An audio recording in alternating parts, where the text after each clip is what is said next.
ఈ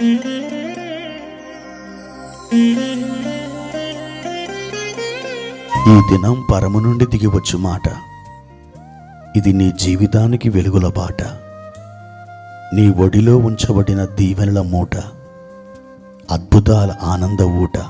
డిసెంబర్ 6 సంవత్సరమంతా మీరు బైబిల్ చదివి ముగించడానికి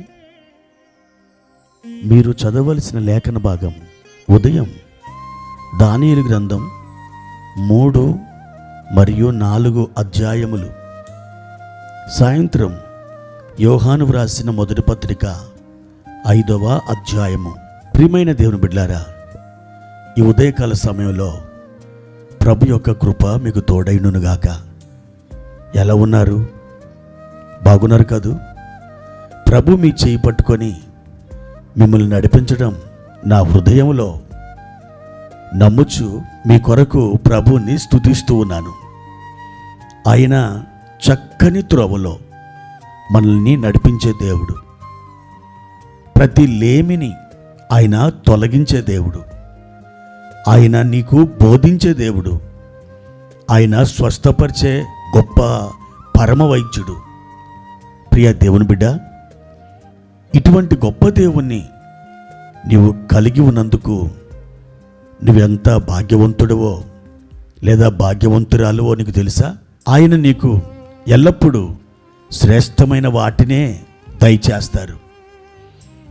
ఎప్పుడు కూడా తల్లిదండ్రులు తమ పిల్లలకి పనికిరానివి లేదా అక్కరకు రానివి ఎప్పుడూ ఇవ్వరు.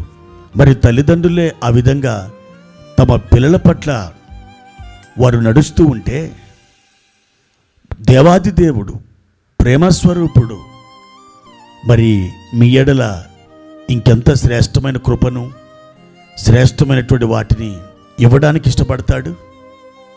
ప్రియ దేవుని బిడ్డలారా, అటువంటి గొప్ప దేవుణ్ణి మీరు కలిగినందుకు ఈ దినం ప్రభువుని కొన్ని నిమిషాలు స్తుతించండి. మీ ద్వారా ఆయన మహిమ పొందగోరుచున్నాడు. ప్రభు కృప మీకు తోడైనుగాక. ఈ దినం ప్రభువారిచ్చినటువంటి ఒక వాక్యాన్ని చదువుకుందాం. 71వ కీర్తన 1వ వచనం. యెహోవా, నేను నీ శరణు జొచ్చియున్నాను, నన్నెన్నడూను సిగ్గుపడనీయకుము. ప్రియ దేవుని బిడ్డలారా, కీర్తనకారుడు ఒక చక్కని మాట దేవునితో చెబుతున్నాడు. ఇదొక ప్రార్థన. తండ్రి, నేను నీ శరణు జొచ్చియున్నాను. ఆయన శరణు జొచ్చితే ఆయన తన యొక్క భక్తునికి ఎన్నడూ సిగ్గు కలగనీయడు. ఆయన సిగ్గు కలగనీయడు గనుకనే ఇక్కడ కీర్తనకారుడు పరిశుద్ధాత్మ ద్వారా ప్రేరేపించబడి, యెహోవా, నేను నీ శరణు జొచ్చియున్నాను, నన్నెన్నడూను సిగ్గుపడనీయకుము అని రాశాడు. అవును దేవుని బిడ్డారా, అది ఆయన విధానం, అది ఆయన పద్ధతి. ఎవరైతే ఆయన శరణు జొచ్చుతారో, ఆయనను ఆశ్రయిస్తారో, ఆయన సన్నిధిలో ఆయన కొరకు కనిపెట్టుకొని ఉంటారో, వారు ఎప్పుడు కూడా సిగ్గునొందరు, అవమానం పాలు కారు. ప్రియ దేవుని బిడ్డ, సమస్త అవమానాన్ని కల్వరి సిలువలో నీ కొరకు ప్రభు అయిన యేసుక్రీస్తు వారు ఆయన అనుభవించారు. ప్రతి విధమైన నింద ఆయన నీ కొరకై ఆ కల్వరిలో భరించారు. గాయం, సిగ్గును ఆ సిలువలో నీ కొరకు ఆయన సహించారు. ఎందుకో తెలుసా? నీకు మహిమనివ్వడానికి, నిన్ను స్వస్థపరచడానికి, నీకు రక్షణ ఇవ్వడానికి, నీ హృదయంలో నిండైన సమాధానం ఆయన నీలో సమృద్ధిగా కుమ్మరించడానికి.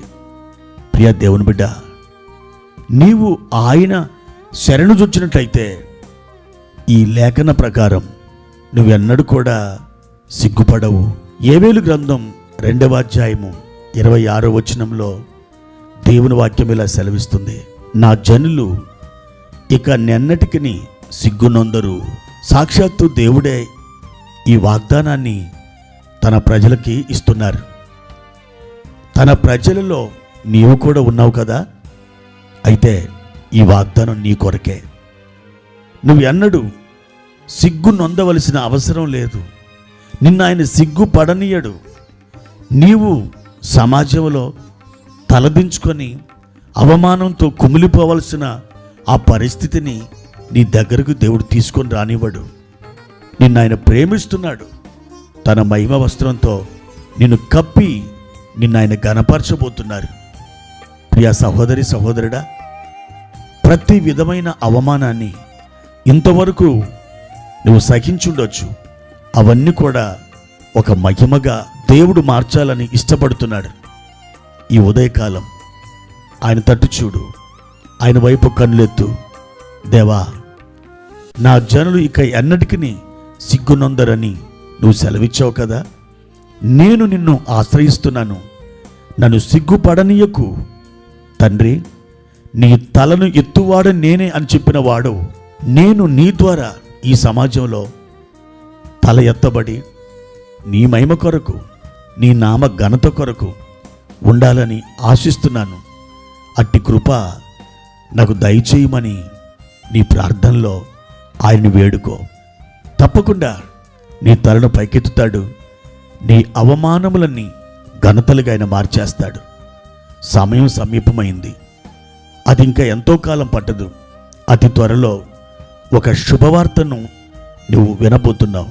ప్రభు కృప నీవు తోడుగా ఉండునుగాక. ప్రార్థన. పరిశుద్ధుడా, ప్రేమ కలిగిన తండ్రి, మీ ఘనమైన శ్రేష్టమైన నామానికి వందనాలు. ఈ ఉదయకాల సమయంలో మా తండ్రి, మమ్మలను మేము మీకు అప్పగించుకుంటున్నాం. మా ప్రియుడా, మమ్మలను సిగ్గుపడనీయని దేవుడవు. మా అవమానాలు, మా దుఃఖాలు, మా నిందలు అన్నిటినీ సహించిన దేవుడవు. తండ్రి, మేము మీ శరణుజొచ్చి ఉండగా మమ్మల్ని ఆదరించి ఆనందముతో నింపే దేవుడు నాయన.